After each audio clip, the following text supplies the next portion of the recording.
Hey, what's up you guys? My name is Skipper. Today I'm going to be bringing you the patch 6.85 analysis. I've already played like 5 or 10 games in 6.85, and I can tell you that I'm actually very pleased with the balances that they've made. There's like only a couple things that I wasn't super happy with. So, anyways, basically what Ice Frog said.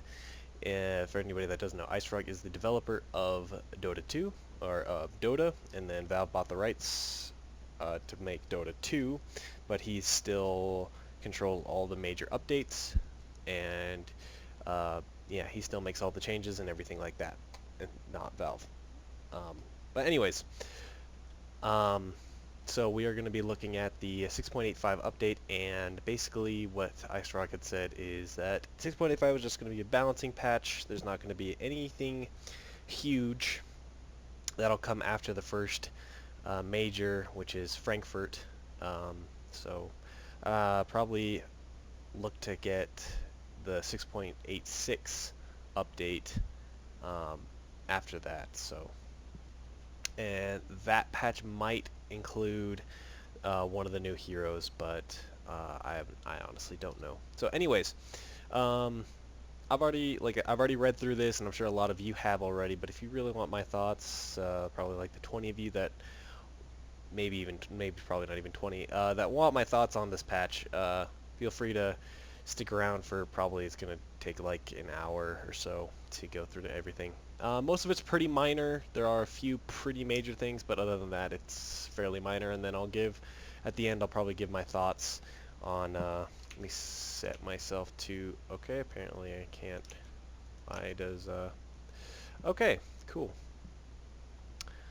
One moment, I'm gonna set myself to offline so that I don't get any, yeah, cool. Alright, so basically, General Purge no longer deals damage to summon units, so you can no longer destroy things like Warlock Golem and anything that's summoned. So, really minor buff, nothing that was like too super huge. I guess it's a slight buff to Warlock. Supports in the late game would consider buying Diffusal Blades to get rid of the Golems, but really a very minor thing. Siege creeps now behave like normal lane creeps for spell targeting rules, and they now have 80% magic resistance, so you can just basically target siege creeps with spells rather than there being only a couple minor spells that could affect them, such as Gyrocopter's Rocket Barrage and Dragon Knight's Breathe Fire. Those are the only two that really affected them, and now they have normal affecting rules. This is good for heroes such as Timbersaw, who do pure damage, so now all of his spells will affect siege creeps, and he can now take down all waves that have a siege unit in them, so that's pretty cool. Also, PA can hit them with dagger. Anyways, Ancient Thunderhide now has a new ability. War Drum's aura provides 15% attack speed and 15% damage. Ancient Black Drake now has a new ability that gives +2 armor, and it's stackable, and they have 2 less armor. So this is just nerfing to ancient stacking, so heroes get it's harder for heroes to yeah, jungle. So pretty minor. Buff to Chen so that he gets, this is actually, I think this would be the best creep. If you get one of these and a Granite Golem, this is actually really, that would actually be a really scary push for Chen. So I think that's actually really powerful. Plus 50, it's not really the 15 attacks, the plus 15 attack damage. You know, you get one of these and a Vlad's and all of a sudden, and you know, you could actually get like an aura strat going with yeah, I think this is actually really scary for Chen. So, you know, somebody on your team has a Vlad's, that's plus 16. Then you have a Ancient Thunderhide, which is plus 15 attack. And then you could get an Alpha Wolf on Chen, or if you had something like a Doom on your team, you could, or even just somebody with the Helm of the Dominator, you dominate a creep. The Wolf, and that's plus, what is that?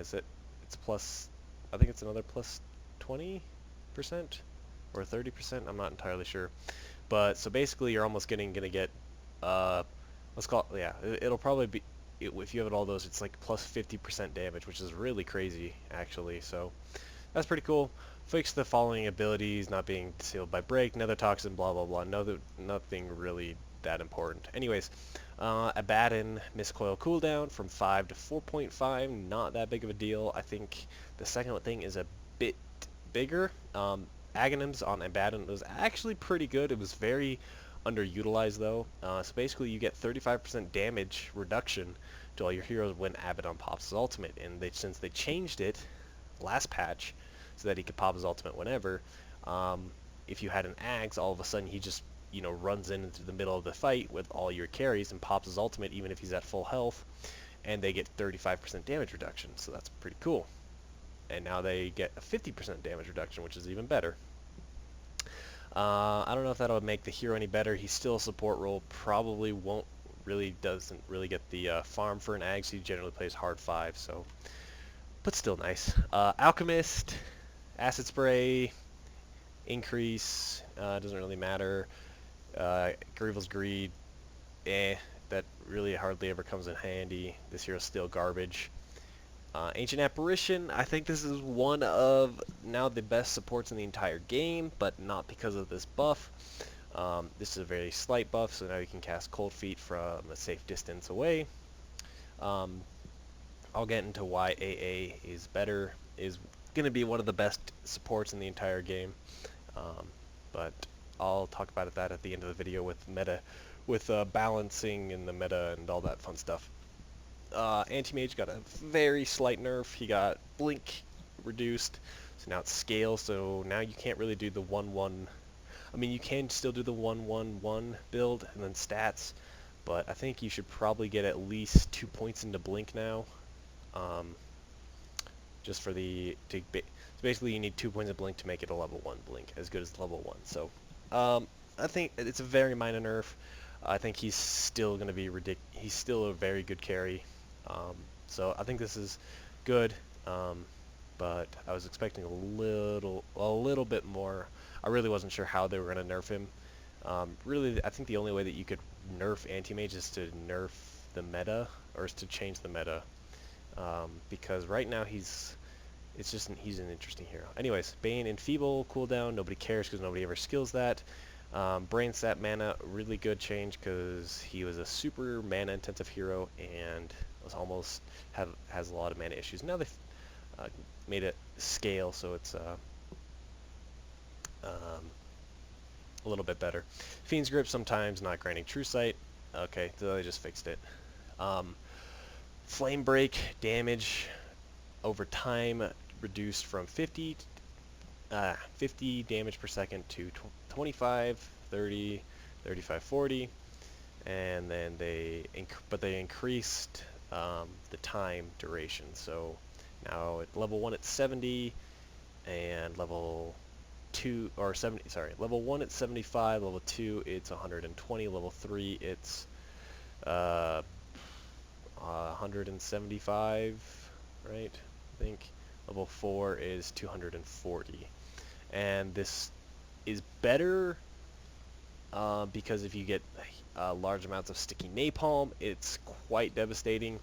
And then they added a Aghanim Scepter to him, so basically if there's an enemy unit nearby, it drags them, and also deals 100 damage per second. I think this is a good Ags, not for the secondary target. Actually, I don't even know if it's a good Ags. I think it's going to be rarely bought, but I think the 100 damage per second is pretty nice for it. I think the first one is pretty useless. I still think there are better items. I still think Bats are probably just going to build BKB and Yules and Force Staff and Blink and probably just not skip over this. I mean, the 100 damage per second is pretty minor in the late game, so yeah, and this is just better for laning and early ganks, I think. You get like 2 stacks of napalm, all of a sudden this damage kind of gets ridiculous. So if you get 2 stacks of napalm up at max level, it's 360 damage. If you get 3, it's even more, so on and so forth. Anyways, first good thing, first smile on this is Bloodseeker Thirst changed from 100% to 25% to 75%, down to 25%, and Blood Rage heal from 25%, and now it scales to now it scales 19, 21, 23, 25. So that's they basically nerfed his landing phase, and that was kind of the issue with the hero. So basically, as soon as anybody lost any health, Bloodseeker started getting damage. And if you've ever tried to play an off lane or a support, or if you've ever tried to lane in Dota and not take damage, it's quite difficult. So yeah, this is really good. So now he doesn't even start getting damage till 75%, and on top of this, he gets he gets less damage because he has 20% less to gain from. So in total, he's going to be doing much less damage, and it's also now, I think this makes it so that he can't jungle anymore. I could be wrong, but I'm pretty sure I'm right. With this scaling up, he can no longer jungle. So I think this is just a shitty hero now. Yeah, anyways, Bounty Hunter, also a very huge smiley face for me. It only provides vision of the target rather than an area around it, so this is very good. One of the best aspects is that it gives true vision. So it still gives true vision, but it doesn't give it an AoE, because you know, if you got it on one hero on the high ground, like if you're pushing base, you got it on one hero on the high ground, then he gives a giant AoE, and then you can hit somebody else, and then they'll see somebody else, and all of a sudden you can track like 3 or 4 people from just hitting one dude. So that's really good. And they nerfed how much gold it gives, and I think these are fair nerfs to the hero. He was way too OP for the meta. Just 5-manning around, and whatever team really had a bounty hunter gained so much more from 5-manning, unless they were really behind. But anyways, Brewmaster got buffed his split. I don't think it really matters. I'm gonna be kind of skipping over the minor ones.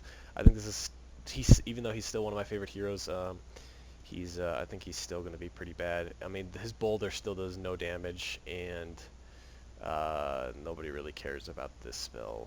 I mean, it's kind of cool, but not really. It gets rid of runes, and I mean, it's very rarely that this spell ever comes into major use. I think only in one pro game that I saw S4 play the hero, there was like an anti-mage with a double damage rune or something in the middle of the fight, and as soon as he just split and then cycloned the anti-mage in the air and dispelled and got rid of the DD rune as soon as he popped it. So I think that's like the only thing that I've ever seen that spell come in handy. Anyways, Bristleback, very minor, so instead of getting, you would get, so basically this only comes in handy when, like, instead of getting, I think, 12 quill sprays off, you'll get 13. So that's very minor. Centaur doesn't really matter because this is a bad skill. It's good in the laning phase at one point to deter supports from harassing you or trading with you, but in the late game it doesn't matter. Chaos Knight basically now has a built-in deso whenever he crits, so whenever he gets a critical strike, he minuses the target's armor by 5, so pretty significant actually. Yeah, I mean, and then they reduce the damage that it deals. So I think this is not going to put the hero back on anything. I think he has way too many mana issues. His damage isn't ever an issue. Like, Chaos Knight's damage has never been an issue. It's getting to deal all that damage in a team fight because you have nothing, because you have such a piss poor mana pool to dish out that damage. So I doubt he's gonna be popular again. But anyways, Chen got slight buffs. Yeah, so Chen got a buff to all of his skills that aren't amazing. I mean, this is actually good. The fact that Chen's actually very mana intensive, and so this is actually going to help him a lot. This is a skill that nobody ever uses, and generally pro players will go stats over penitence. So yeah, Clink's actually this is actually a really good buff for the hero. Basically, it's kind of like Gyrocopter's flat cannon in a sense. You know, it's fairly long cooldown, but you know, it's really powerful. Strafe is like Clink's bread and butter, right? You gain 130 attack speed, and for 7 seconds and a 25-second cooldown, that's really good. So I think this is a really good buff to the hero. I think he's more of a situational hero now. He was sort of popular in pubs, and I think people that played him in pubs are still going to play him in pubs. I mean, he's going to be a slightly more popular with those heroes and slightly more powerful because he can dish out more damage more often. So yeah, Crystal Maiden, Crystal Nova, reduced cooldown. Cool. That hero's never. I mean, it's not a bad hero by any means. I don't know if in the pro scene she's not very popular, and I doubt this will make her like. I mean, teams that like her will still like her. Teams that don't like her probably will still not like her. 2 seconds on the skills, meh. Darkseer base intelligence reduced by 2. Really don't know what that does for the hero. What that does to the hero. I don't think that hero, once he has a soul ring, doesn't really have that many mana issues. Dazzle got a buff to Poison Touch. Nobody ever skills it except for they might get 1 point in the early game value. Nobody ever levels it up though, so yeah, still would probably go stats over it. Death Prophet Exorcism. No, not really the issue again with the hero skill. Nobody doubts the effectiveness of Exorcism. It's an immensely powerful skill, but it's a 3-minute long cooldown, which is too long to deal with in this current meta where everything happens so quickly that it's just useless still. I mean, it's not, the hero's still really bad anyways. Disruptor Thunderstrike, reduce cooldown to 12, 11, 10, 9. And Thunderstrike now only provides the vision of the target itself except for an AoE instead of an AoE. So I don't think this matters at all. I think this is actually really good though. This was always more of a 1-point wonder skill. So now that they decreased the cooldown by 12, I think it's even better. It's generally just used to zone out supports, like a level 1 skill, because at a level 1 skill it's 160 damage, so pretty crazy. Moving on, Doom, Scorched Earth, damage / heal increased from 12, 18, 24, 30 to 12, 24, 36, 48. I think this is actually a huge buff to Doom. I think that Doom is actually going to be coming back in a fairly significant way. This gives him so much more early mid-game fight potential. Like once you're level 9, you are absolutely you are an absolute beast. Like yeah, no, like when you've maxed your Devour and you've got max Scorched Earth and you're healing for 48 damage per second in a team fight, and Doom's already one of the tankiest heroes in terms of health, right? How are you gonna? I don't know how you burn down at at level 9 or 10 or 11. How you're gonna burst down a 1500 health Doombringer with 50 health regeneration, and is also dealing 50 damage per second back to you. I think this is actually a huge buff to Doom. I think Doom is actually going to come back fairly significantly. I've been watching a couple streams. I've been watching NEL, and he's been in all like 4 games that I watched of NEL. He was in every single draft, so I think he's going to be a very popular pick for teams that like to run him in the past.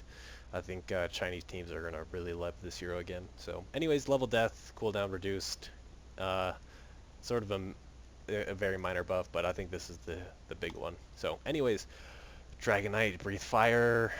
I don't think this matters that much at all. Drill Ranger. I don't think this matters at all. I think she's still going to be a extremely situational pick. I think she will still only ever be paired with Visage. I think Visage will be more popular and prevalent, but I think Dro will be still just Not picked at all, or very rarely picked, except for in those like pocket strats with Drove Visage. Because other than that, she's really bad. Like her issue isn't her damage. Like Dro's issue is never her damage. It's the fact that she gets gone on so easily, and she doesn't really have any way to stop from being gone on. Fissure damage reduced. Um, that's pretty cool. I thought they were gonna nerf this here a little bit harder. I thought they were gonna nerf his passive damage slightly. I think that would have been a little bit better than Fissure, but you know, that's cool. Stone Remnant is now placed in front of you and double clicking it. It just makes Earth Spirit slightly easier to play, although if you already have like Quick Cast on, it's just as easy. Um, you know, if you were ever like a Storm or an Earth Spirit player before, it's still, I mean, I don't know, whatever. Elder Titan Echo Stomp area increased slightly. Your spirit mana now scales, so you have less mana issues in the early game, and you get more damage per creep. This is actually this is a slight buff for Elder Titan. I still don't think you will ever see him ever. He's still going to probably be one of the most unpopular heroes in the entire game. Anyways, Enchantress, Nature's Attendants, Wisps count increase from, so they increased her heal power, and Impetus is no longer a unique attack modifier. I think this is actually really, really good for the hero. I was just, I haven't seen it put into use yet, but I think Carry Enchantress is actually fairly viable now. Now that your Impetus is no longer a unique attack modifier, you can now build very heavy carry items on her if you really wanted to and still do a shitload of damage.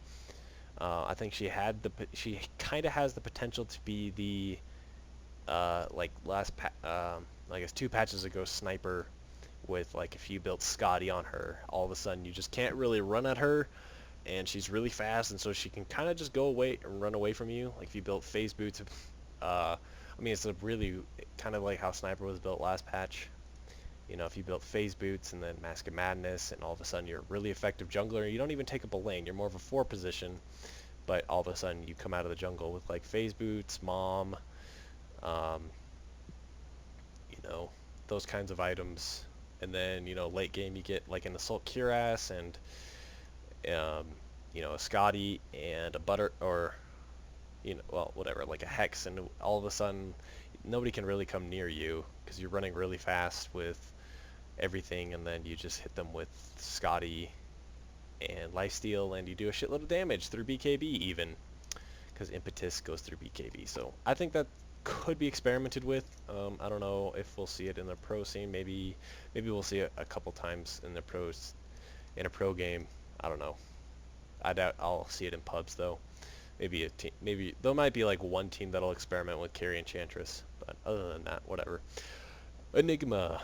Midnight Pulse cast time reduced from 0.2 to 0.1. Makes it easier to blink Midnight Pulse, Black Hole.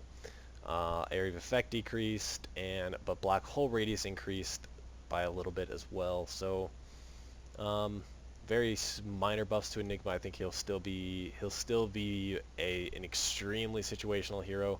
Again, it has to deal with the same reason that Death Prophet isn't picked at all. It's because his black hole is such a long cooldown, and that's the main part of the hero. I know that no hero should ever be a walking ultimate, but you know, this is like black hole is the reason that this hero is basically picked up. I mean, he also farms really fast, but this is the main. If you know, it's still a 3-minute long cooldown on a hero. So, anyways, I doubt he'll be picked up that much. So, Gyrocopter deals less damage, so that's fun.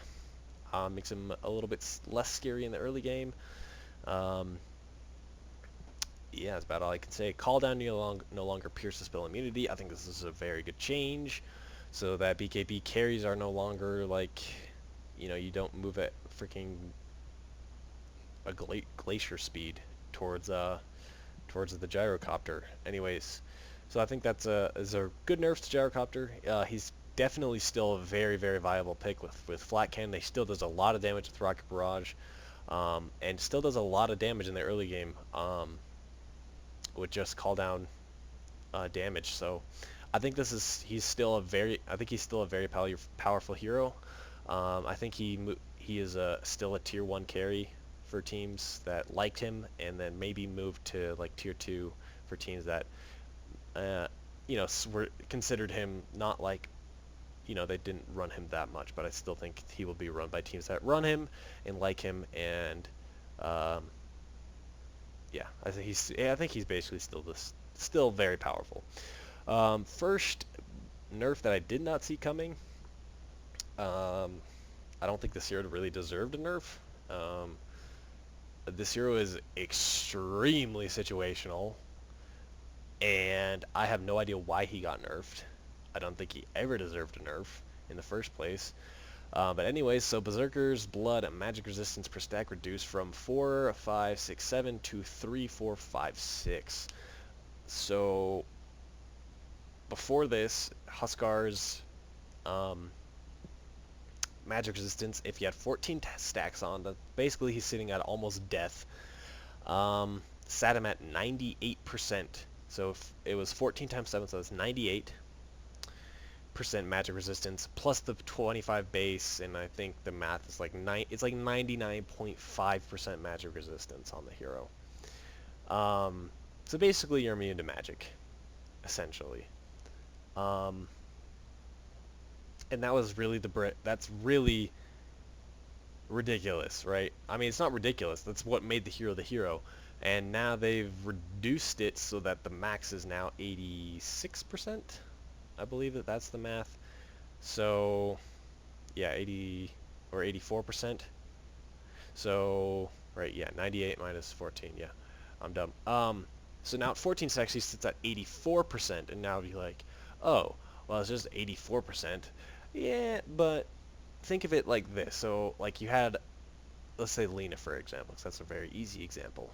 She casts her Q on him at 14% at the old one. So he's at 99.5% magic resist. So it does 320 reduced by 99.5 is almost nothing. It's like 3 damage. Let me take it. What is 99? 320.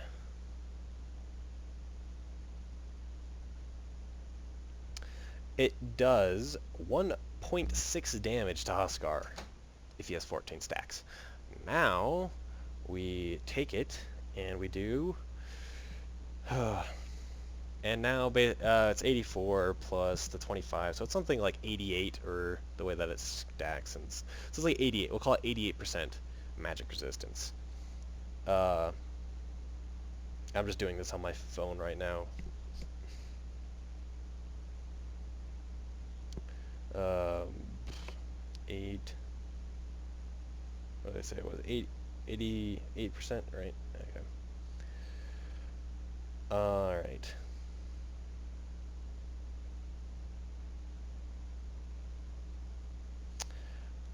Alright, so before it did 1.6 damage at 14.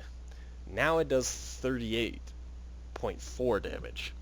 So essentially they nerfed Huskar 40 times over. Well, okay, it's not 40, but okay, let's call it 30 times over. They nerfed Huskar 30 times over. Actually, no, that's even worse. 20 times. Okay, keep going down. Okay, 20 times.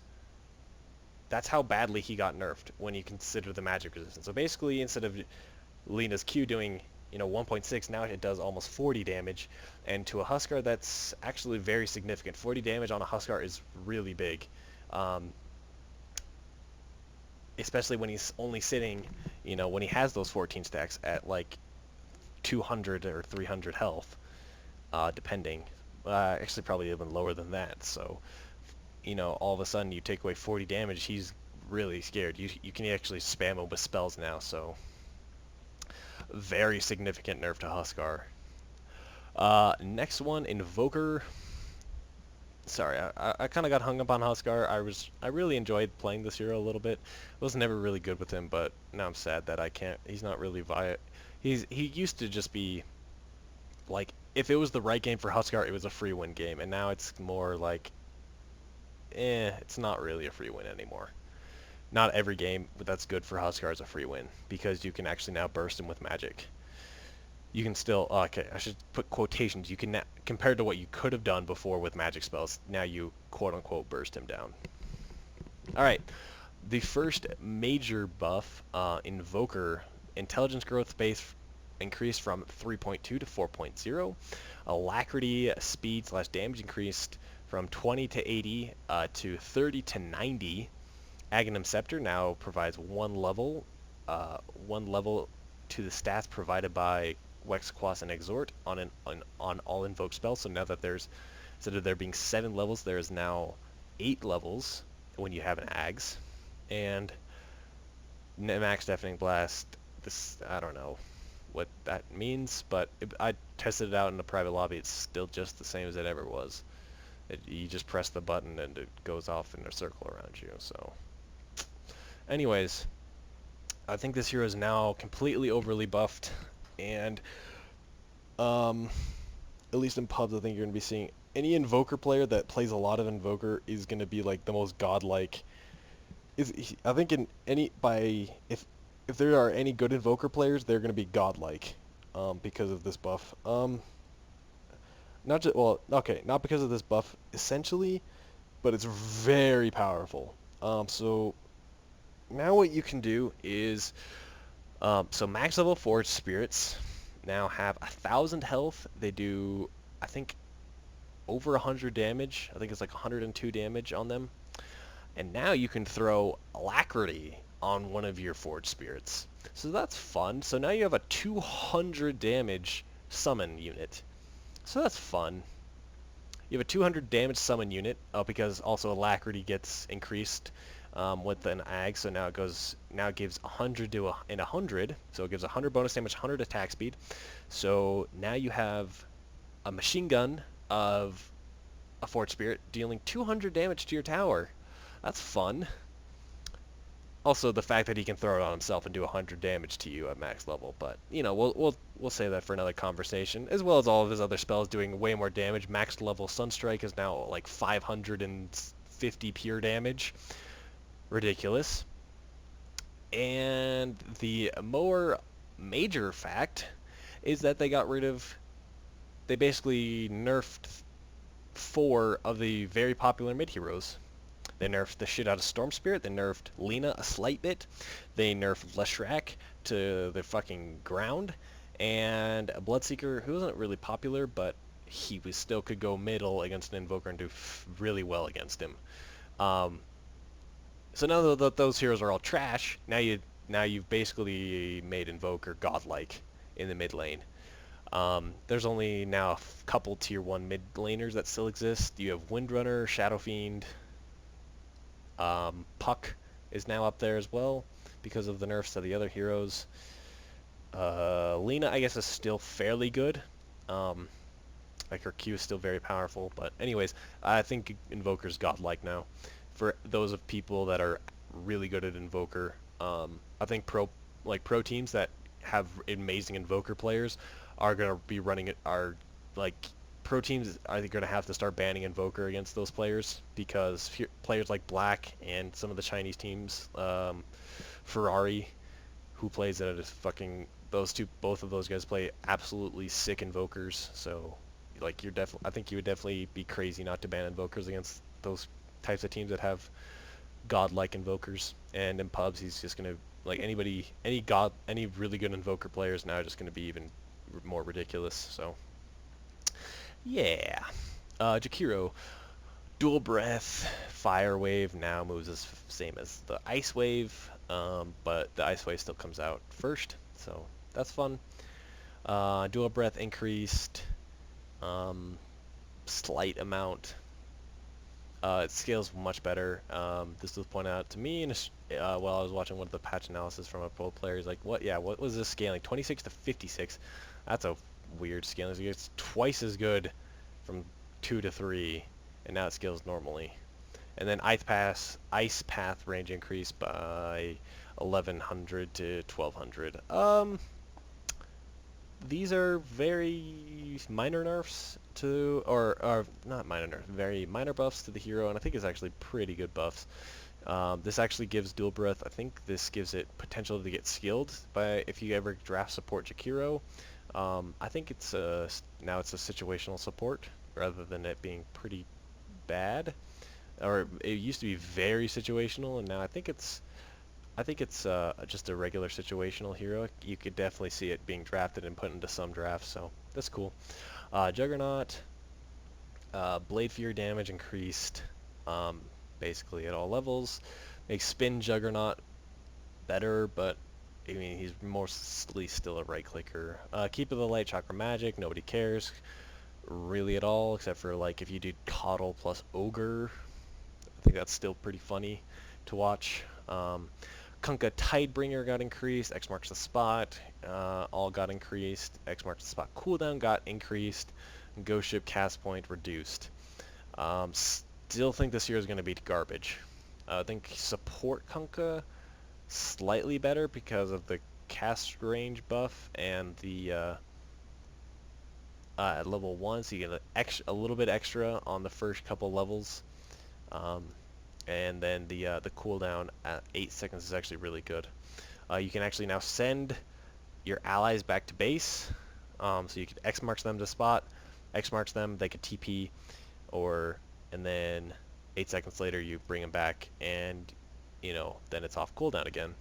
So that's fun. Legion Commander base damage increased by 4. That's actually fairly significant. Overwhelming odds reduce cooldown by 3 seconds. Very good. Press the attack cast time. Makes it easier to W yourself and go in and duel somebody. And they fixed Legion sometimes attacking nearby units instead of the hero. So that's a good fix. And they made these two make her better in lane because she was an absolute garbage laner. And now I think she's fairly good. She's actually fairly okay as a hero. Before she couldn't really lane, and with an extra increase and a little bit more spammability, I think this is actually a fairly decent hero. Now we get to the hero that everybody hates, and is now pretty bad. So Leshrac base damage reduced by 4, very significant. Lightning jump distance reduced from 650 to 475, very significant. And lightning storm damage reduced from 80 down to, yeah. So now this hero basically sucks ass in lane. I mean, he's still very good at farming, but you can actually now lane and zone out a Leshrac as a mid laner if you're a powerful mid. Basically, if he had a ward on his high ground, you actually could not dodge Lightning Storm, because it would just, like, even if you were a ranged hero and you start running, as soon as you see him casting it, you would still get hit by it. And now this actually allows you to, as soon as you see him casting lightning, you can actually run back from your range creep and actually dodge getting hit by it. And then the damage reduced from it is really good. I think he's still an okay hero, but I think he's almost impossible to land on. I think he's really impossible to snowball with, and now is, yeah, actually I'm not. He's not an okay hero. He's bad. He's pretty bad now. Lich, sacrifice no longer splits EXP with enemies, so you can just sacrifice right in front of them. That's cool. Chain Frost speed increase. That's cool. Chain Frost attack slow. Cool. Yeah. Very minor buffs to Lich. I don't think it's. I doubt he'll be that popular still. Lifestealer Rage cooldown reduced from 19 to 16. This is actually fairly significant for the hero. Now it has an uptime. It only has a downtime of 10 seconds rather than 13 seconds, which is very, like, in more than one situation, that's very useful. And this is just cheese, absolute just cheese strat. I've already seen it done in a couple of 5K and 6K games. That's what he makes Lifestealer, goes Jungle Lifestealer. Gets phase boots, and then drums, and then they just go radiance, and then they hop, and then they... What you do is you infest yourself inside of whatever ancient you want. I think most people do drakes because they have the most health. So you hop inside a nice spell immune black dragon at the 20-minute mark when you have your radiance and all that fun stuff. If you're free farming, of course, in the jungle. And you probably will be since Bounty Hunter is not picked up anymore, thank God. And you just pop your phase boots, and you get inside of your spell immune black dragon with your radiance on. You hop inside of it. Now it has 2,000 health, and then you just run at people. That's all there is to it. You just literally just run at them. And it's the funniest shit ever to watch. I watched it get played with the Darkseer as well. Darkseer just iron shelled the black dragon, and he had radiance on, and they just ran down the enemy team with the fucking black dragon ion shell. Like, it was the funniest shit ever, because the black dragon runs at like lifesteal's movement speed, so whenever he hops inside, that's what it has. So if he pops phase boots and a drum charge and then hops inside of it, and if you get, then you get like S and Y or boots of travel, and you just run at you basically have you can basically get a max movement speed dragon spell immune at 2,000 health, and radiance burn to the enemy team down. It's fucking hilarious to watch. Very cheesy strategy.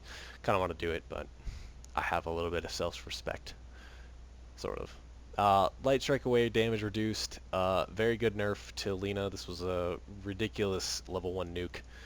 120 damage, absolutely ridiculous. So I think this is good. Good change. And then Laguna Blade, damage nerf. I think that's also really good. More of a nerf to her Ags than just her level 16. So that if you ever built Ags Refresher on Lina, like a lot of people did in the late game, it doesn't do 2,000 damage through BKB. Alright, Lion Finger of Death, very small buff to him. Well, yeah, whatever. Summon is actually, this is really good for lone druids in the early game. There, you don't have to play as afraid with your bear as you do, level 1. So when you... Yeah, because now it's only a 2-minute cooldown rather than it being a 3-minute cooldown. So I think that's fairly significant. Battle Cry bonus damage increased at all levels. 90 damage level 1, 120 damage level 2. This is actually getting to a ridiculous point. 150 bonus damage for 5 seconds. This is ridiculous. Okay, yeah, okay. And then armor bonus. So basically you're a Sven that also gives himself and his bear... Himself 20 armor, as well as also just gives himself 150 damage. So basically, yeah, okay, never mind, that is just Sven. But it's only 5 seconds instead of it being 20 seconds. Okay, think of it like that. So basically think of Sven with another Sven, and then he pops Warcry, and then pops God Strength. And then you can imagine the carnage that ensues from there being 2 Svens. I mean, I don't think it's going to be that popular. I think Lundra is still not going to be a super popular hero. Maybe Bulldog will play him again. I don't know. Luna Strength increase. That's pretty nice. Eclipse cooldown, that's always nice. And Ags beam count increase. This is actually pretty... it's fairly significant. That's an extra... At max level, it's an extra... it's an extra 1,200 damage, magic damage, so not exactly insignificant. Ags is actually pretty fun to build on this hero. If you ever want to try a fun ass Luna build, you go Phase Boots, Mask of Madness. Phase Boots, Mask of Madness, S and Y into Aghanims, and it's really fucking funny because you run at max movement speed with Phase and Mom Popped, and yeah, and you're not exactly that squishy because you have an S and Y and an Ags, and then you just run at people, and it's really funny. So that's a fun build. Lichen strength increase. This is actually pretty good. It does more damage, and I think this is the biggest. I think this actually makes Lichen viable now, or more viable now. 40% chance to crit for. It's at 200%. Yeah, and you know, that's pretty significant, increasing it by 10%. So I think that's really good. Magnus and power cooldowns, and now you can technically empower the entire team, have the entire team empowered, um, because it lasts for 40 seconds. So if you know, 40 divided by 8 is 5. Yeah, you can have it technically up on all 5 heroes at one point, but actually really only 4. All right, Medusa, Mystic, Snake. Nobody really cares because it's whatever. Mirana, carrying Mirana got better. Um, Still probably not going to see many core Miranas. I don't think I've never in the competitive scene have I ever seen a core Mirana. Maybe pubs core Mirana, but still very doubtful. Morphling got pretty big buffs. Agility growth by a lot. This is actually pretty good at one skill point. I think you could go 1-1-1 on Morphling and actually do quite a bit of damage. Way more so than level 1 Adaptive Strike. So this gives him an extra nuke in the early game, makes his laning a little bit better. And this is nobody ever builds Ags. Nobody ever builds Ags on that hero. Naga Siren gets slightly nerfed again, even though I guess yeah, she was popular as a support, but I think core Naga is still just as good as ever. Song of the Siren, I don't know why they increased it. It was already really good. It was just never built on core or on support Nagas because they never really got the farm. But every time I ever saw like a support Naga, you know, they would have these support items and then they'd have like a point booster and going for the Ags. But they very rarely did they ever get to complete it because by that time they either lost or they won. So there was a couple times I think Team Secret and EG got to complete it and it was just ridiculous. Like they just song everybody and all of a sudden we're like, oh, you know, we go from being half health or a third health and we're like, oh, we're almost fully health now. So suck a dick, other team. Cool. Sprout cast time reduced, so easier to cast Sprout. Sprout mana reduced. Fun. Makes her a little bit better ganker because he doesn't have any mana issues. Nature's Call Treants move speed. They now move as fast as regular lane creeps. That's fun. They have slightly less vision and greater Treant base attack time reduced from 1.75 to 1.0. And I think this actually makes Ags slightly viable on this hero as a team fight. If you build Ags to go team fight with your team, and then so basically what you would do is you would just, you know, as heroes start falling low, you pop your ultimate, and then as they die or as they start dying, they're gonna have this buff on them, and then a Greater Turian's gonna get spawned, who is actually really powerful. It's basically like spawning a Necro 3 unit. Yeah, so if you catch, like, let's say you kill 2 or 3 heroes with this buff on them in a team fight, you know, all of a sudden you've got 2 or 3 Necro 3s, free Necro 3 units, and they now have a super low BAT, and now you can go push a base with free Necro units, so that's pretty cool. Necrophos, Death Pulse increased damage, so he's better early game. I think this is actually a really good buff to Necro. I think he's actually fairly viable now. Heartstopper Aura no longer affects it. That was just the stupid strategy that people did. Sadist health regen increased, and Sadist mana regen increased, so at max level.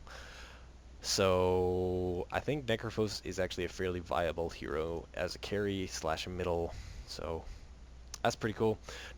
Night Stalker based health regen increase from 0.25 to 2 makes him actually a fairly good offlaner and a fairly good like hard support, like Ogre was 6.83, right?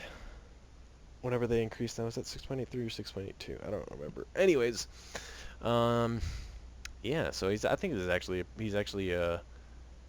I think he wasn't ever a bad hero, but I think he's even better now, so that's pretty cool. Nyx Assassin got his Ags increased and his Vendetta increased. I think it's actually a good, very good buff to Nyx. You could actually probably start seeing more Nyx Assassins.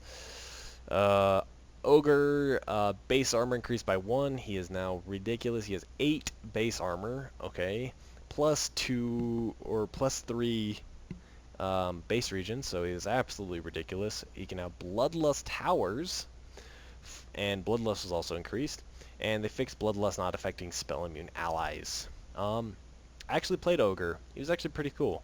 Max level Bloodlust on your towers is actually pretty good. I will say that. It's actually pretty good. Pretty powerful. I doubt he will see much play in the competitive scene. I mean, people just like to play him because he's a fun hero to play. Omni Knight, Purification, cast point reduced, and Degen Stickiness Aura reduced. This is actually a very big buff to Omni Knight. This seems minor, but it's actually really huge for the hero.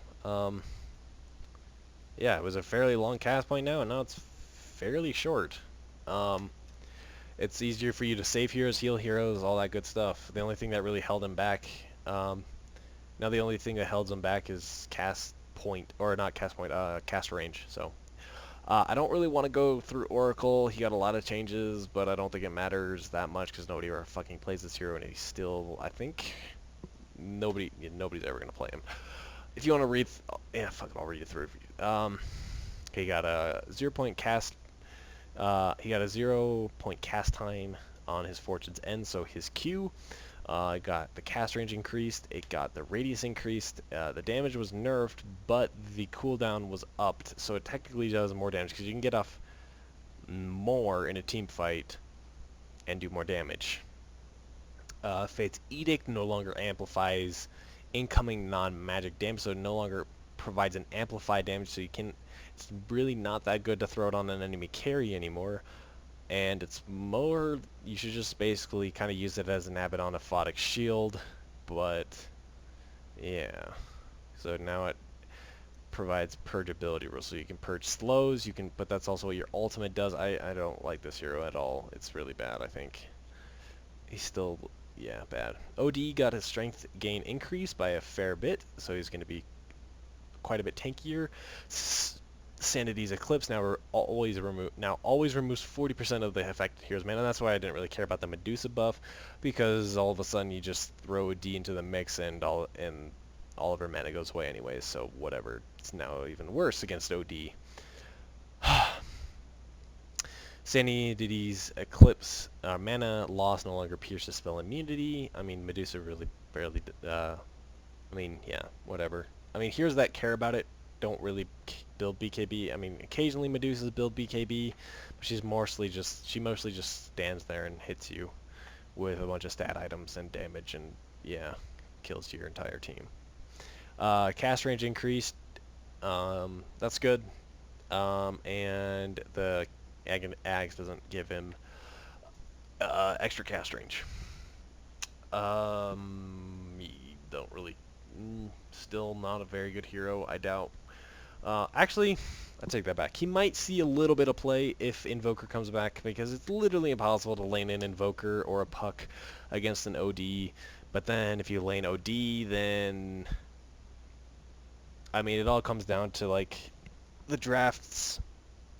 To the draft, you see, whenever you see an OD, then Razor comes out, and Razor also got a slight buff in this patch. So yeah. Phantom Assassin. This is a funny. This is just a weird buff. Stifling Dagger now applies your attacks on hit effects. So now you can lifesteal and bash and apply Scotty and apply. Are there any other percentage things? Bash, crits, lifesteal, Scotty, Deso. That's about it, I think. Mana drain, if you built Diffusal. Other than that, so basically, yeah, it does all that, and it's really fucking. I've seen it a couple times. The bash dagger. Yeah. Blur no longer has a 0.75 second delay. Didn't realize that it did. I guess that's when when you go into a lane with no heroes. It has a no. It had a 0.75. I don't. Whatever. Phantom Lancer. Agi gain reduced from 3 to 2.6. Doppelganger cast time increased from 0 to 0.1. Very fair nerfs to PL. I don't think it's going to affect him that much. I think he's still a really good carry along with Anti-Mage.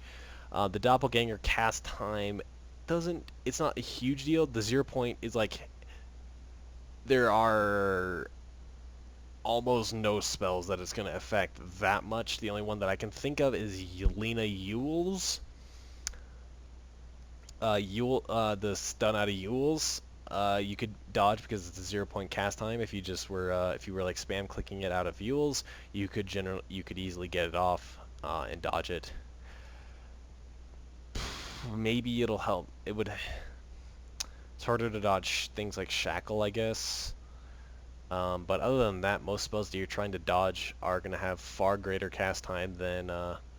it's going to be harder, but it's not going to be that significant. If you're trying to dodge like Earthshaker Fissure, that's still like a 0.4 cast time, so it's still fairly easy to dodge. I mean, Windranger Shackle still has to be thrown out and latched to you, so you can still dodge it. Homing Rocket, still very easy to dodge. Ravage is like 0.3 seconds, so that's still fairly easy to dodge, as well as if it's like it spreads out. So yeah. Anyways, I think he's still a very viable carry. I don't think this nerf hits him that hard. I was thinking that they were going to nerf his laning. I thought they were going to nerf his lance. Like his lance damage. I thought they were going to nerf it down to like how Spectre's dagger works. Spectre's damage on her dagger. I thought they were going to nerf it down to like 50, 100, 150, 200. I thought that would have been fine to do as well, but they chose to go this way, and yeah, that's cool by me. Sunray match damage per second increased at all levels, so that's cool. Puck got double buffed in the fact she got buffed in Illusory Orb and the Orb cooldown and Dream Coil cooldown reduced, as well as other popular mids got nerfed. So, yeah. Pudge Rot rescaled from, it does less at the first point and then more. Same at level 2 and then more at 3 and 4, but the slow percentage is a static 27%. That's actually really big. I was actually a fan of roaming Pudges if they were good at Pudge. This hero will never see the light of day in the mid lane, ever. And it shouldn't, because it's not a mid lane hero. It's quite atrocious in the mid lane. If you think about playing Pudge in the mid lane, please reconsider immediately. This hero has always been it's a roaming hero. That's how this hero should be played, as a position 4 or position 5 roaming support. Yeah, that's all I can say. That's all this hero should do. Yeah, so basically level 1 rot is ridiculous. You basically cannot get away from, if you get rotted by this hero, you are not getting away. Like as soon as he starts rotting you, like your team can basically just follow up onto you and you're dead. Pugna increased movement speed by 10, so he's now the second fastest hero in the entire game. I think Luna is still the fastest. I think she's as fast as Enchantress now, I believe. So that's ridiculously fast hero, and his life drain got buffed. I doubt he will be a popular hero. I didn't see him at all in any of the games that I played. So yeah, Queen of Pain is actually, I think, gonna again be still one of the best middles. Sonic Wave, even though it just took a very slight damage nerf, but really not that big. Razor static now drains smoothly over its duration, so basically you'll still get 7 damage per second if you get it on for a second, but you know, if you had it on for 0.9 seconds instead of a whole second, you're still going to walk away with like 6 damage. and instead of 0 as before. So slight buff to Razor in the laning phase. Ricky, permanent invis, health regen increased by a shitload. Makes him a better offlaner. Sand King, nobody cares about because nobody ever skilled. Caustic Finale. Shadow Demon, Shadow Poison, cooldown reduced. Not, I mean, they reduced it last patch as well. They reduced it from 3 to 2.75, I think. And now it's at 2.5. So I'm a fan of this hero. I mean, 2.5 seconds is pretty spammable. That's actually very spammable. So it allows, I mean, it just, you can stack up poison a little bit quicker. It'll allow you to get that, the fifth, if you get 4, it'll allow you to get the 5th one a second quicker. By mathematically, that's what it means. So yeah, a quarter of a second. Yeah, I guess. Cool. Shackle's cooldown reduced from 16 to 10, gives you more kill potential in the lane. I actually played this hero also. Was really pleased with him. Yeah, basically, I just got my AM super fed, and like it really helped because like the Tuskar, like it was me and an AM versus a Tuskar Legion commander, and we absolutely raped that lane. It was amazing. You know, basically Tuskar made a mistake and snowballed onto me, and then went under tower, shackled him, and we got a kill on him. And then Legion commander, you know, 5 seconds later, basically was still just chilling in lane, went up and shackled her, and that was just the cooldown reduction coming into play. I didn't really care about the damage. Damage not that much. The cooldown was actually very significant though. Silencer, last word, cooldown debuff and not being purgeable, whatever. Concussive shot, cooldown reduced. That's nice buff to Skywrath, I guess. Mystic Flare no longer splits damage over spell immune units. I didn't know that it did that before, but I've seen him a lot in these pub games. I don't know why. They didn't really change him that much. Slardar, sprint now provides phased movement. That's actually pretty big. When trying to get to a hero through a creep wave, that's very nice. And sprint cooldown reduced. So now it has more uptime. Technically, yeah, it has more uptime. It has a 5-second downtime compared to 6. And yeah, Shrapnel, this hero's still fucking garbage. Spectre, I think this is actually going to be one of the most popular carries in the entire game this patch. Dislate now works on non-hero units if they are alone, so basically increases her farming speed by quite a bit. So like if you're farming a Hellbear camp or a Centaur camp, and you kill the baby one, like if you kill the potato in the tomato potato camp, or if you kill the little baby centaur, and then you can hit the big one for the desolate damage, so it farms quite a bit faster. Spirit Breaker, Greater Bash now uses pseudo random chance instead of truly random chance. So pseudo random makes it basically is like it's basically almost how all random chance works in the game. I don't know if there's any more true random in the game anymore. I think the only one is like Faceless Void. I think Troll might still be true random. I think that's about it. Because they changed Axis Spin, and now this is pseudo random, and what they also changed the Phantom, PA Wraith King, and oh no, Chaos Knights is still also true random as well. Chaos Knight's crit is still 10%, but it's also true random. So technically, basically what it means is that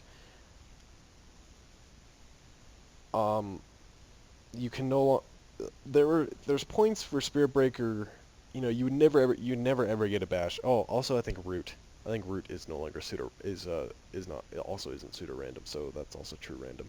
So you can get the GG Roots. Oh, maybe it is. I don't know. No, I think that is True random. I can't remember. I don't look at what this all means. So essentially, what it means is that now you have a you will get a 17. It is going to be 17%. 17. So like if you haven't gotten a bash in a while, it's going to give you a 17%. It will give you a bash. It is very likely that you're going to get a bash, because the game or that was the old way. The new how do I explain it? I think I'm really bad at this. It's probably just easier to Google it for you guys. Honestly, I'm gonna butcher it, and I'm probably gonna get it wrong. I think you will get guaranteed bashes now. Now you have guaranteed bashes, just like PA has guaranteed crits. Axe has guaranteed spins on a certain kind of also like how Brewmaster gets guaranteed dodges and misses based on a timer. It's kind of similar to that. So it's not changing that much, but before Spirit Breaker could get like something like, if you were really lucky, since it was true random. Also Ogre is true random. His ultimate is true random, not pseudo. Um, you could potentially get like 5 or 7 bashes in a row on somebody. And now what pseudo random means is that you're going to get guaranteed bashes on that percentage base, but the game will not allow you to be able to bash somebody into oblivion like 8 times in a row. You could still you're probably still going to be able to bash. You're going to be able to like bash people like 2 times in a row, but then the game will say no, you're not allowed to like bash people. You're not allowed to be bashed even though it's 17%. Like you had the 17% chance to bash the first time and the second time, and then it's like not really, you're not going to bash anymore. You have to get a couple hits before you can bash again, before you get another guaranteed bash chance, or before you get another chance to bash. And then if you don't bash within a certain amount of time or hits, then I'm going to give you a guaranteed bash, something like that, right? Whereas like something like Ogre McGee can still, you know, it's possible for him, if he had Octarinkor and Coddle backing him up, he can technically still get like 4 times 4 multicasts in a row because it's true random. And Faceless Void can still bash you 5 times in a row because it's true random. And Troll can bash you 5 times in a row because it's true random. So anyways, I think that's the difference between pseudo random and random. Yeah, so Storm Spirit, Static Remnant increased to 100. Unobstructed Vision reduced. Both of these are very good, and this one makes him a completely trash hero. So basically it's now like, yeah, this is the most ridiculous nerf I've ever seen to a hero. Like one of the hardest nerfs I've ever seen to a single hero.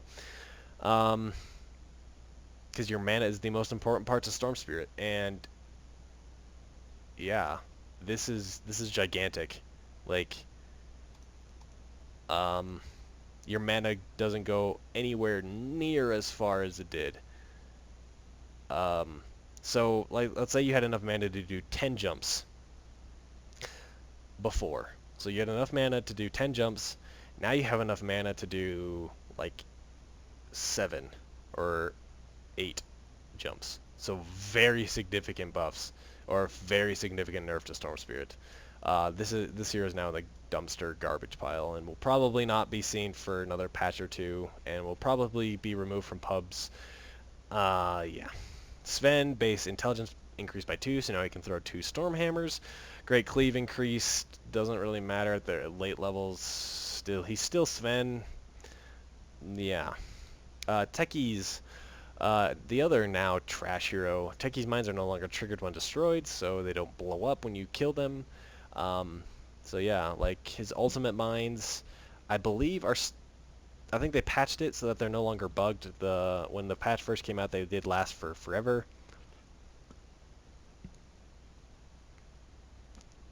Which I was told was pretty broken.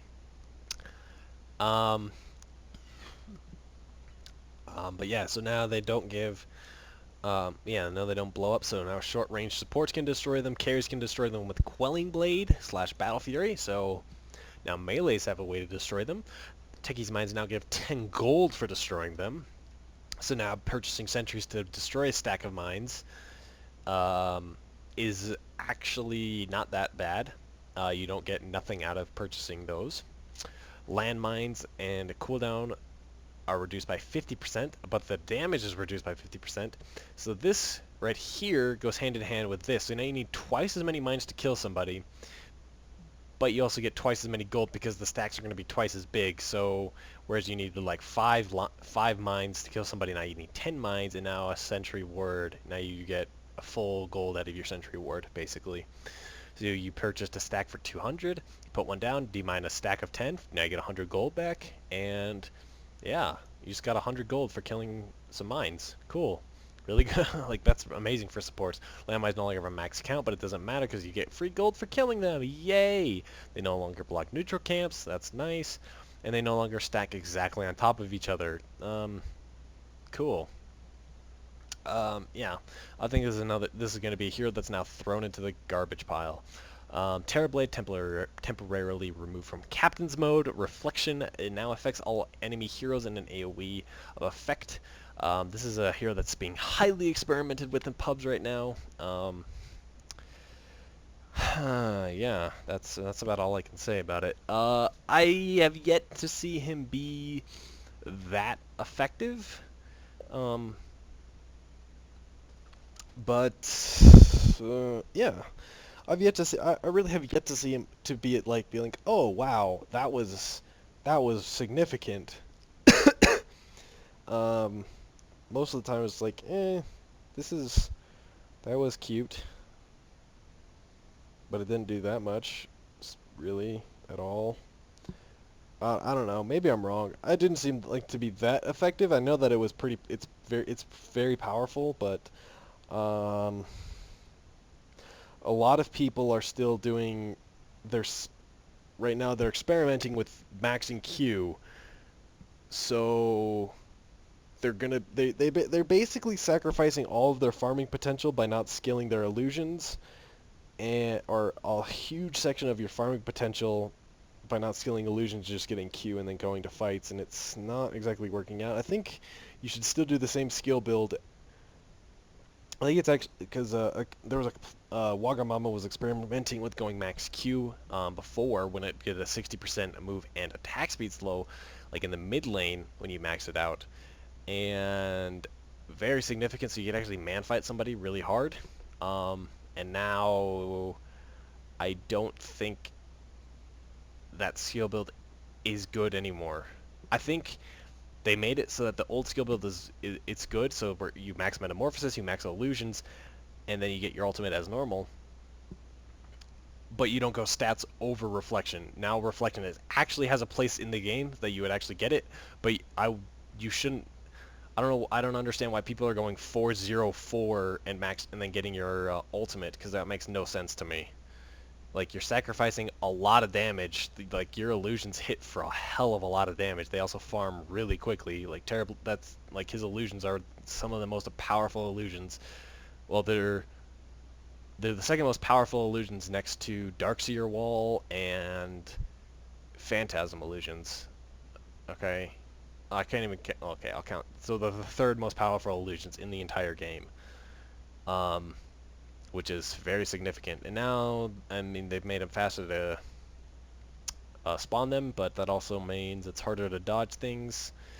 And Conjure Image Illusions are now known as illusions to enemies. I don't really understand why they did that. I have no idea why. I mean, I guess it's because Terrorblade is still... I mean, he still likes to build BKB. He doesn't really tend to hide himself in his illusions, really. So much as like Phantom Lancer, it's kind of the same as Naga Siren. Naga Siren doesn't tend to hide herself in her illusions. So I think if they did that to Naga as well, I think it's more of a meh, like whatever, because Terrorblade in the middle of a fight isn't going to try and hide himself in his Conjure Image illusions. Like, he can only spawn 2 of them at a time. So, and he generally has BKB on, so it's pretty obvious which one's the real one. I think it's, yeah. So anyways, Sunder cast range increased, and Sunder minimum health increased. So so it's easier, so it's not like melee range, but still pretty close to you. Tidehunter is still Tidehunter. Timbersaw, this is actually good because now it says 100% uptime on the stat reduction, as well as the fact that he can clear siege creeps. I think this is actually a fairly good buff to Timbersaw. I think he's he can be played now in pubs. I've seen him a couple times. So it was pretty cool. I think he's still actually a pretty okay hero, I think. Tinker is actually one of the most significant buffs, I think, in the patch. His rearm channel time reduced from 3.21 to 1.5 and 0.75. This is actually a very significant buff to Tinker. You can basically get off more spells quicker. You can get off more rockets, you can get off more Dagons, you can march quicker. And these 0.5 seconds actually add up over the time. So, yeah. Tiny, still tiny. I don't think his stats are going to be doing anything. This basically just allows him to toss at Avalanche when he has both at level 1. Yeah, that's about it. Leech Seed mana cost reduced. Okay, that was still a skill that nobody really ever skilled, but makes him more mana efficient. For Warlord Fervor, nobody cares. That hero's still trash. Tusk mana shards gives him more mana issues. Max launch time reduced, so it's slightly harder to blink out of, because before, if you had like when an enemy attacks you, it gets to set to 3, and then you could hide in your snowball for 4 and then blink out. But I mean, it's still 3. Yeah, Frozen Sigil now no longer goes through spell immunity. It's actually really nice. I remember trying to play a Wraith King against an Omni Knight and a Tusk, and it was just like, this is impossible. The Omni Knight had max degen aura, and then even with BKB on, I was just like, I was hitting for nothing. And I actually, in that game, I was forced to go, I went Armlet, BKB, Moonshard, because I could not go, the attack speed slow was just so significant that it was just like, I can't. So, yeah. Flesh Golem, or Undying, this is kind of a really cool axe. This is actually pretty broken. I've seen... I heard about a couple people doing this. I haven't seen it quite yet. I've seen people run... I heard about people running safely and Undying, and then just rushing Ags. And you just get an Ag Scepter and then you run at people. You max out your decay, and then you have an Ags, and then you have a ridiculous nuke, and yeah. So basically what it does, so you get 140 magic damage from the decay, and then you do 190 HP removal or pure damage with the Ag Scepter, and then you also heal yourself for 190 or more, depending on how many heroes you hit with it. And it's at max level, it's not hard to hit a 2-hero decay in the middle of a fight. Even a 3-man decay is not that bad, so you heal yourself for 100, almost 200 health in the middle of a fight. That's fun. And it's on a 4-second cooldown, so that's even more fun. So that's actually really broken. I think this is ridiculous. Tombstone got nerfed fairly significantly. This is another shed tier moment. Don't know why this happened. Ursa got nerfed. I don't know why. Strength gain reduced, whatever. Earthshock cooldown reduced. Nice. Enrage, Fury Swipes multiplier reduced. Oh, okay, now I can't blow up somebody in my ultimate. That's not fun. That's not fair. Like, this didn't need to happen. Enrage, cooldown reduced. I think I was watching Banana Slam Jamma stream, and he kind of said the exact same thing. These are his words, but I definitely agree. I would rather have this be go from 70, or he didn't say this, but you know, if it went from 70-50 or 70-60-50, but it was 2 you know, but this was higher, but they raised this up rather than I don't want to have this and this, because it's not really, I mean, yeah, I don't know. I mean, this isn't as useful as being able to just destroy somebody. Um, so yeah, Vengeful Spirit got dumb nerf or dumb buffs. It doesn't really matter. Venno got slight buffs, but still a pretty bad hero. Viper got nerfed more than he got buffed. So his corrosive skin no longer produces spill immunity. I didn't really realize that it did, but apparently it did, and it was fairly significant. So yeah, in the early mid game when everybody pops BKB and goes and fights, and now there's a Viper, and now you don't get 40 attack speed slow and all that fun shit. Familiar stones AoE increased by a little bit. Fairly big buff to Visage. Um, yeah, that's a fairly big buff. Golems can no longer just be destroyed by Purge. Slight buff to Warlock. Weaver Swarm mana rescaled, and then the Swarm cooldown is now 20 seconds, so fairly significant buff to Weaver. I don't know, people really just went with like 1 point in that skill, and that was it.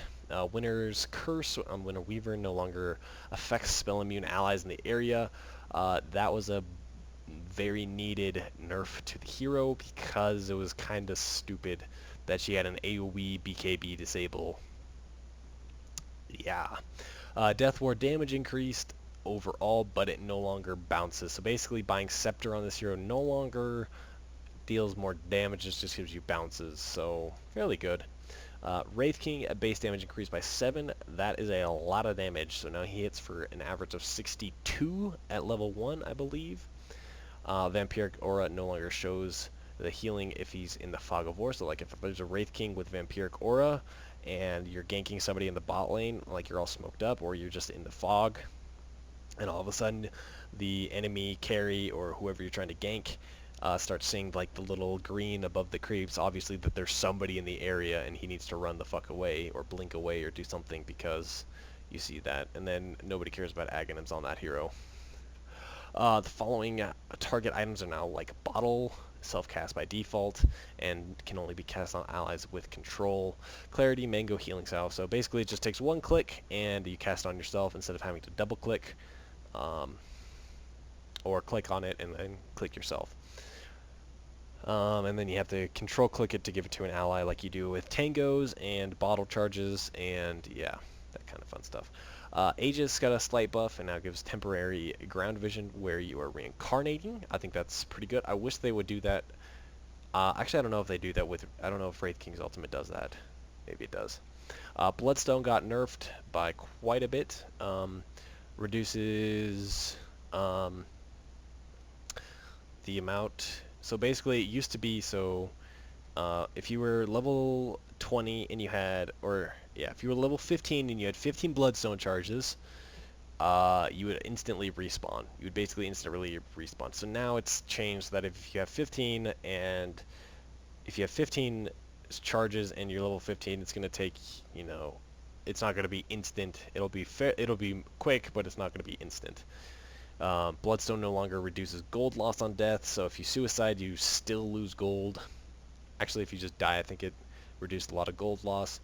And then it no longer grants a vision/experience where its owner died. I don't know when that was ever really useful. I only rarely ever noticed it when you dove the enemy fountain and your Bloodstone carrier died in the enemy fountain. Yeah. Health and mana restore are reduced. This is really good. Okay, I shouldn't say really good. I'll say why this is really good at the end. To me at least. Crimson Guard, recipe cost reduced, so cheaper Crimson Guard, that's cool. Diffuser Blade, Purge cooldown reduced from 8 to 0, so you can just spam it on people if you really wanted to. Drum of Endurance even buffed even further, so heroes like Ember Spirit and Phantom Lancer, who build drums naturally and lots of early stat items. An extra 5 bonus attack speed when it's popped. That's cool. Dust of Appearance, cooldown reduced. Yeah, I don't really know why it was 60 seconds.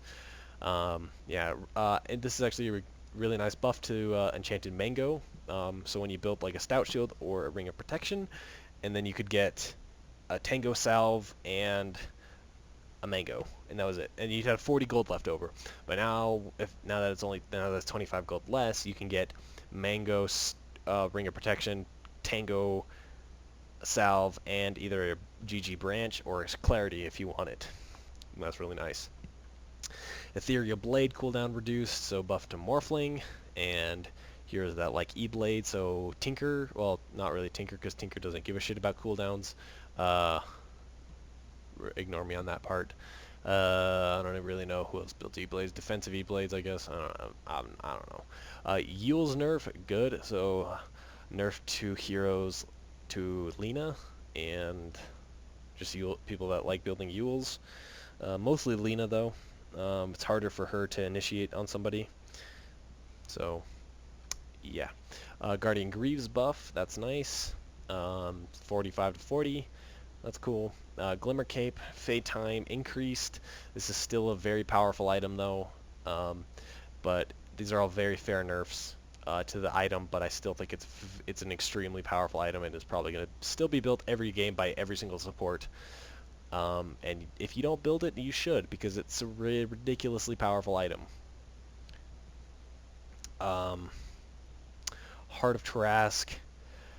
Another buff to Spectre in a way because she loves building hearts. I forgot to also talk about I forgot to talk about the other buff to Spectre. Where is she?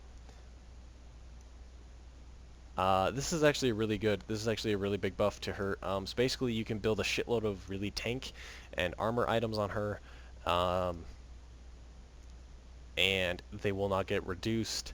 So before it was, if you had like 40 armor on Spectre and you had like 80% or 70% physical damage resistance and the enemy carry was hitting you, you would take that damage and then it would go back out as pure damage after it was reduced. So let's say the enemy carry, for the sake of simple math, was hitting you for 100 damage each, and you had 70% physical resistance, and they were only hitting you for physical damage.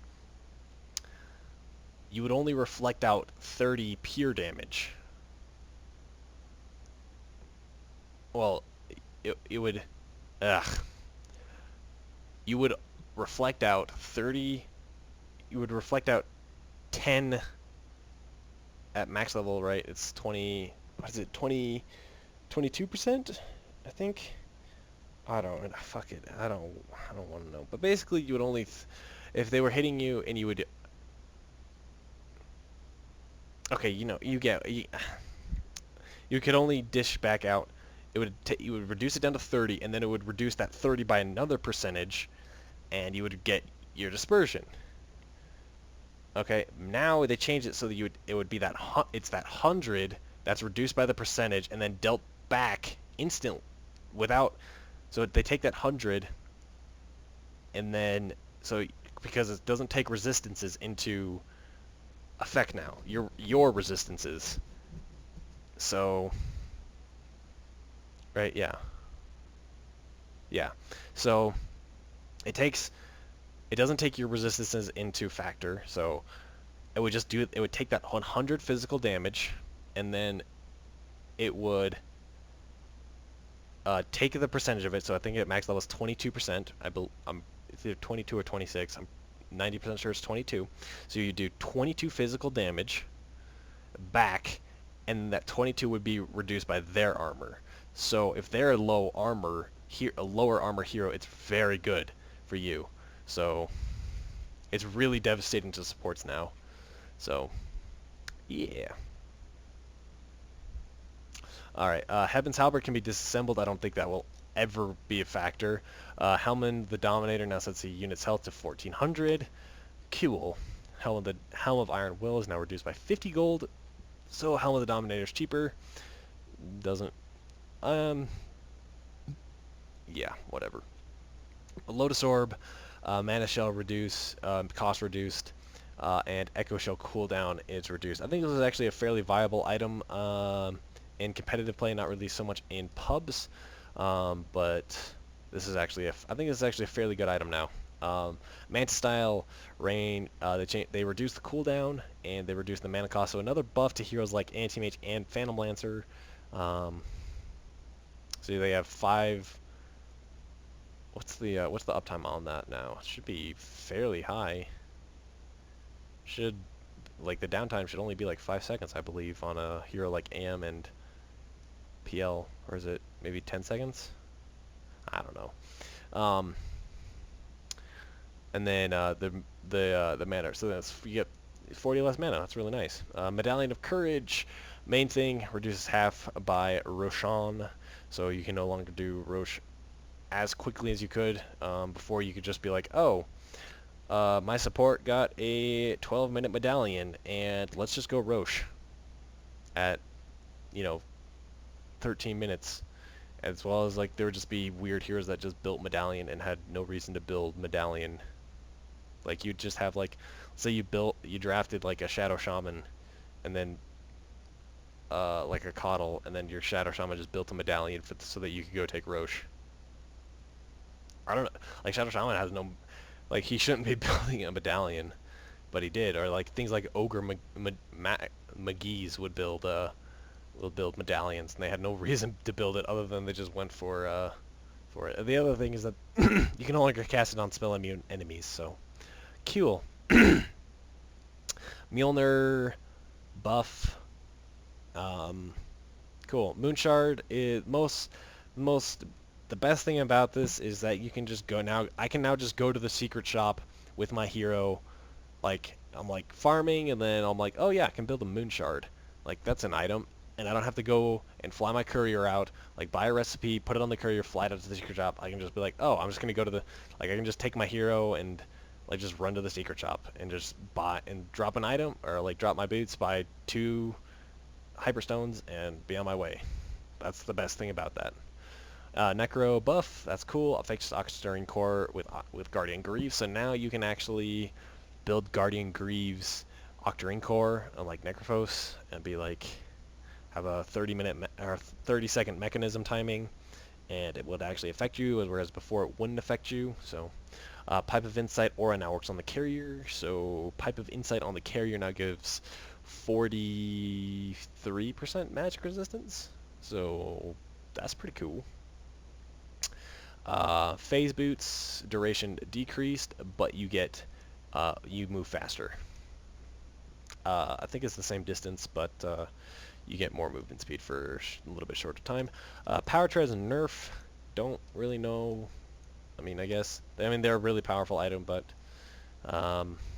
yeah, I don't know. It's fair nerf, I guess. Quelling Blade shop cooldown reduced. Cool. Doesn't really matter. Radiance recipe reduced again, or it was increased last patch, and now it's decreased again back to the original price. So again, heroes like Spectre takes 75 less gold to get. So, it's basically 2 creeps worth of. That's basically 2 CS less. And for a Spectre, that's fairly significant because your laning phase is generally pretty tough. Scythe of Ice cooldown reduced. Cool. Town Porter Scroll. This is actually a pretty big thing for the game. Only costs 75 gold to buy a TP scroll. That's actually really nice. Ring of Health and Voidstone now both cost 25 gold less. So Battle Fury costs 50 gold less. Slight buff to heroes like Anti-Mage and Phantom Assassin and Ember Spirit. So, yeah. Veil of Discord also decreased by a total of 250 gold because of Helm was also cheapened. So, yeah, those are my first basic thoughts. And then going back to what I think this patch means for picks and meta stuff. So, so far this patch is actually really nice. Going back to what I said about the bottle, the bottle nerf is really good for a couple reasons. it makes um, mid laners such as Zeus and um, Shadow Fiend and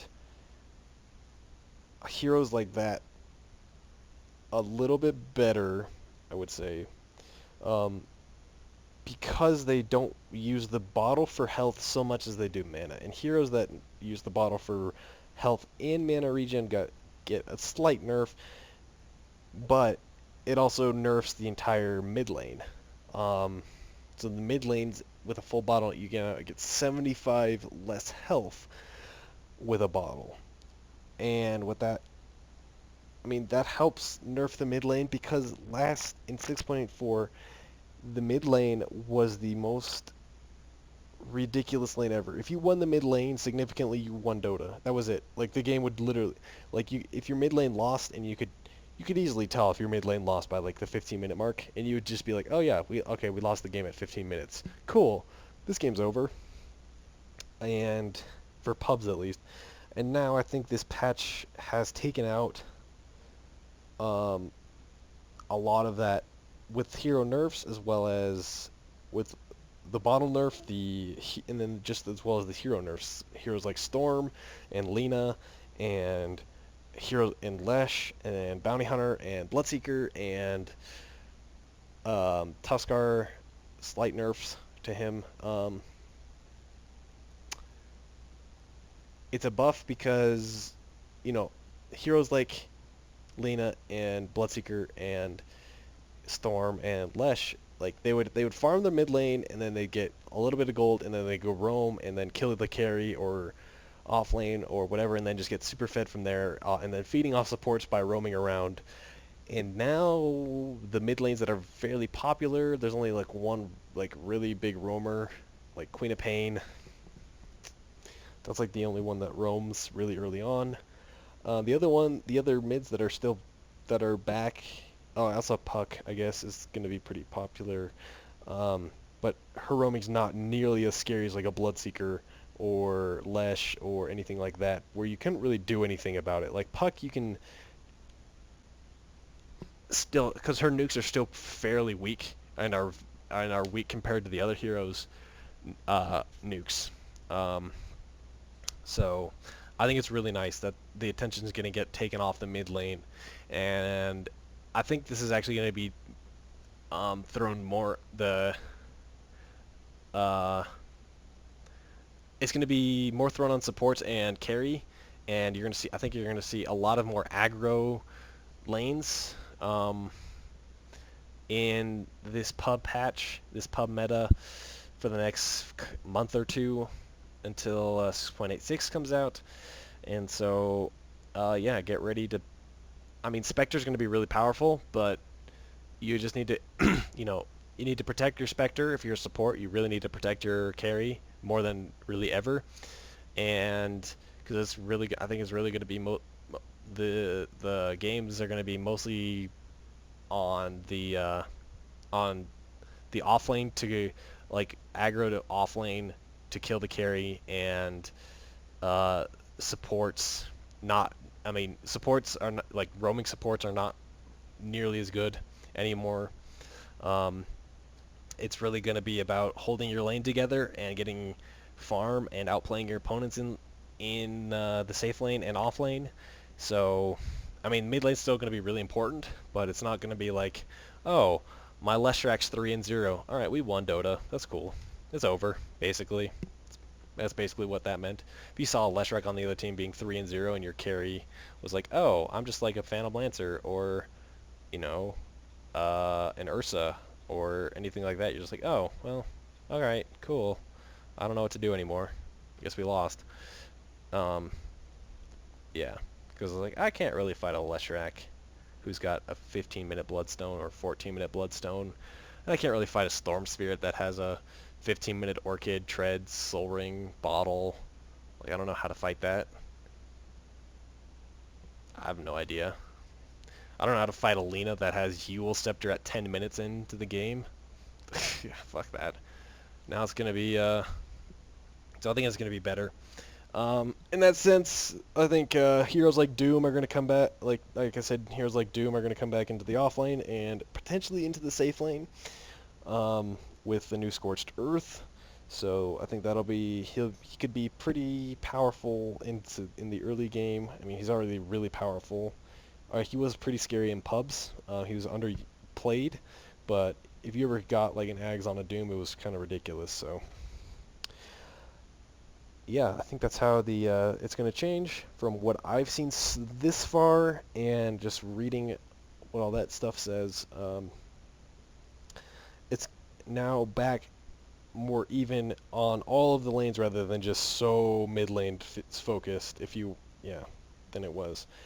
Um, and then yeah, heroes like Spectre, and I think PL is still going to be very big. AM is still very powerful. Um, but yeah, Queen of Pain's still pretty big.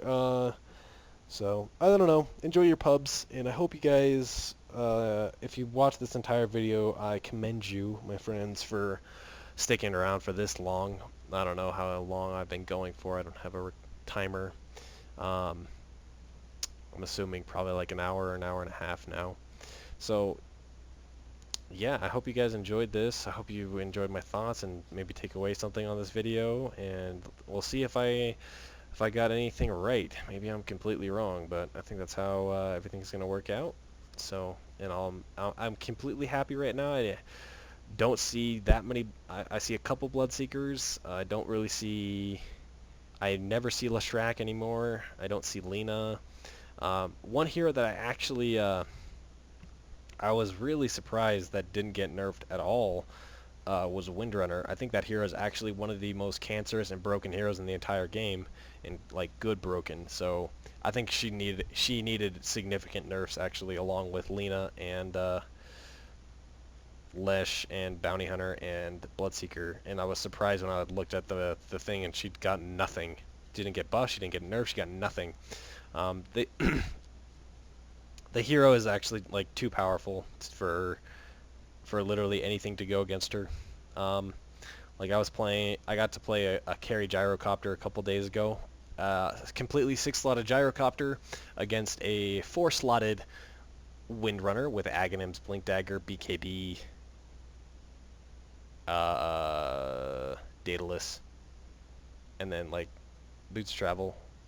Um, and just to stay alive long enough, I I had to pop Satanic at full health to just not die against her. That's how powerful that hero is in terms of single target DPS. And there's if you don't have something like a Dazzle on your team or an Omni Knight, like you're fucked against that hero. Like a hero is so powerful.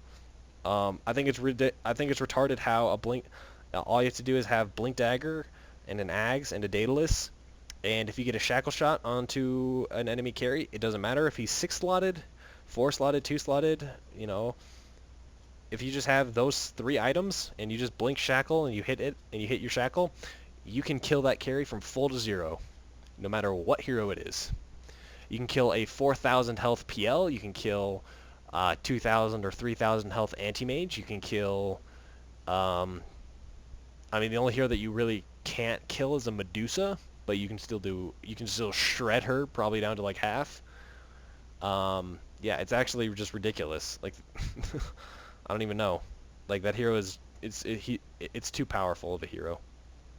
So that's the other hero that I see still a lot of. So that hero needs to be nerfed, and I hope they do in 6.86. I hope they nerf her a lot. They need to nerf her Shackle, or they need to nerf her Ultimate. So or both, preferably both, need to get nerfed.